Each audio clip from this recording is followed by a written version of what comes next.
코로나 바이러스로 1년 연기된 채 열린 도쿄올림픽이 경기 외적인 요소로 전 세계인들의 주목을 받고 있습니다. 올림픽 개최 초기에는 단연 골판지 침대가 주목을 받았습니다. 성관계 방지용이라는 오명을 얻은 골판지 침대는 각국 국가대표 선수들의 SNS를 도배하면서 놀림감이 됐습니다. 우리나라 대표팀 역도 메달 기대주 진윤성 선수도 지난 27일 인스타그램에 찢어진 골판지 침대 사진을 공개하며 일주일만 더 버텨봐 시합까지만이라는 메시지를 남겼습니다. 남자 10m 공기권총에서 금메달을 목에 건 이란의 자비드 포루기 선수는 테러리스트 논란이 불거졌습니다. 포루기는 이란 혁명수비대 일원인 것으로 알려졌습니다. 이란 혁명수비대는 미국 정부가 지정한 테러리스트 단체입니다. 이와 관련 진종호 선수는 조직위가 준비를 잘못한 것 같다. 테러리스트가 1위 하는 그런 말도 안 되는 일도 일어나지 않았느냐라며 쓴소리를 했습니다. 도쿄올림픽 조직위원회의 황당한 행동들도 눈길을 사로잡았습니다.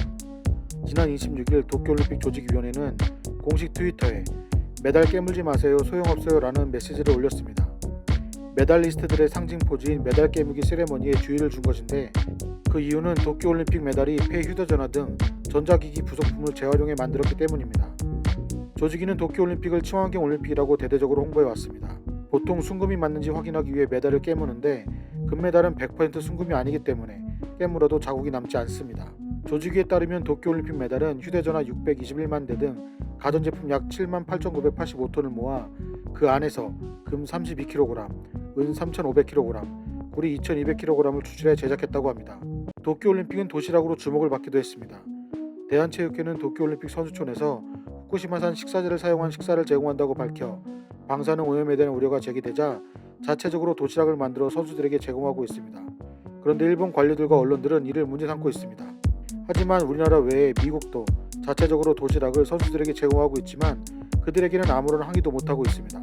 이런 가운데 정작 도쿄올림픽 조직위원회는 매일 손도 대지 않은 수천 개의 도시락과 빵, 주먹밥 등의 식품을 폐기하고 있는 것으로 알려져 파문이 일고 있습니다. 도시락 한 개에 만원씩, 하루 5,000개씩 버려질 경우 최소 5천만원씩을 쓰레기통에 버리고 있는 것입니다. 당초 이 도시락은 올림픽 자원봉사자 7만 명이 먹을 도시락이었습니다.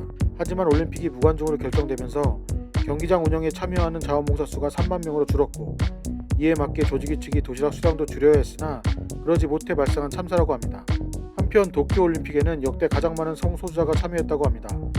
미국의 스포츠 블로그 네트워크인 SB네이션의 블로그 아웃포스트가 지난 12일 기준으로 집계한 것에 따르면 공개적으로 성소수자임을 밝힌 도쿄올림픽 출전자 수는 적어도 172명입니다.